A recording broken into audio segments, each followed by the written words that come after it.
ஹாய்ப்பா, எல்லாம் என்ன பண்ணிட்டு இருக்கீங்க? சமைச்சிட்டீங்களா? சாப்பிட்டீங்களா? சாப்பிட்டுருந்தா கமெண்ட்ல சொல்லுங்க. இன்னைக்கு புதுசா ஒரு டிஷ்ஷுன்னு சொன்ன பாருங்க. அது புதுசா டிஷ் இல்லைங்க. புதுசா ஒரு பொருள் கிடைச்சிச்சு. அது என்ன பொருள் தெரியுங்களா? நாட்டு தக்காளி கிடைச்சிச்சுங்க மக்களே. அதில் வந்து தக்காளி சாதம் செஞ்சுருக்கேன்.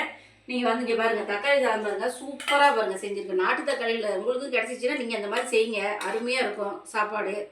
நல்லாயிருக்கும். அந்த இதில் செஞ்சீங்கன்னா அவ்வளோ ஒன்றும் நல்லா இருக்காதுப்பா. அப்படியே ஒரு மாதிரி கடுக்கிற மாதிரி இருக்கும். இதுதான் ரொம்ப டேஸ்ட்டாக இருக்கும். அதனால் இந்த மாதிரி செய்யுங்க. பாருங்கள், இதுக்கு சைடிஷ் வந்து என்ன வச்சுருக்கேன்னா, பாருங்கள், தக்காளி சாதத்தை வந்து அப்படி போட்டுக்கலாங்க. சூப்பராக இருக்கும். பாருங்கள், சைடிஷ் வந்து முட்டை கிரேவி, உருளைக்கிழங்கும் முட்டையும் போட்டு கசகசாலாம் அரைச்சி போட்டு சின்ன வெங்காயம்லாம் போட்டு முட்டை கிரேவி. இதுக்கு வெங்காயமும் வெள்ளரிப்பழமும் வெள்ளரிக்காய் போட்டு தயிர் பச்சடி. ரெண்டாவது வந்து இது சாப்பிட்டு முடிச்சுட்டு இது பண்ணதுக்கு இங்கே பாருங்கள், வெள்ளை சாதம் ரசம். வெள்ளை சாதம் ரசம். இவ்வளோதான் இன்றைக்கி நம்ம அம்மா வீட்டில் சமையல். வாங்க சாப்பிட்லாம். இன்றைக்கி பிறந்தநாள் திருமணநாள் உள்ளவங்களுக்கு வாழ்த்து தெரிவிச்சுக்கிறேன்.